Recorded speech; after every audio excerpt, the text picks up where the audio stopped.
Hi అండి.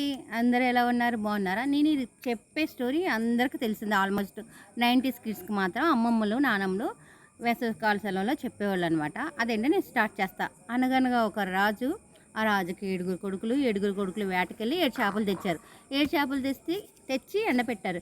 ఎండబెడితే 6 ఎండినాయి. 6 ఎండినాయి ఏంటి అని చెప్పి రాజుగారు భటుని పిలిచి అడిగితే కనుక్కుంటామని వాళ్ళు వెళ్తారనమాట. ఇది మార్పులు చేశాను. సేమ్ స్టోరీ కాదు. కనుక్కుంటాను భటులు వెళ్ళారు కదా! చేప ఎందుకని లేదంటే గడ్డిమోపు అడ్డు వచ్చింది. గడ్డిమోపు ఎందుకు అడ్డు వచ్చిందంటే ఆవు మేయలేదని. ఆవు ఎందుకు మేయలేదంటే బొడ్డోడు గడ్డి తీసుకొచ్చి చేయలేదని. బొడ్డోడ గడ్డి ఎందుకు తీసుకొచ్చి చేయలేదంటే అమ్మగారు పిలిచారు. అమ్మగారు ఎందుకు పిలిచారంటే పాప ఏడ్చింది. పాప ఎందుకు ఏడ్చావంటే అది చీమ కుట్టింది అంటాను. చీమ ఎందుకు కుట్టావంటే నా బంగారు పొట్లు వేలు పెడితే కొట్టినా అంది. ఇదంతా మనకు తెలుసు కదా.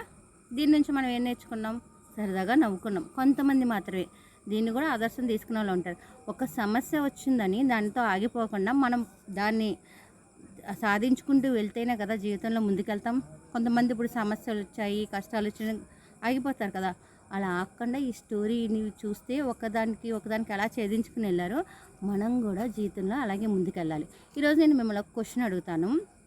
ఇది అందరికీ తెలిసిందే. కాకపోతే దీనికి ఎవరు కామెంట్ చేస్తారో వాళ్ళని ఫస్ట్ కామెంట్ మేము పిన్ చేస్తాం అనమాట. పంచభూతాలు అంటే ఏమిటి, అవి ఏంటో కూడా కామెంట్ చేయండి. ఓకేనండి. బాయ్.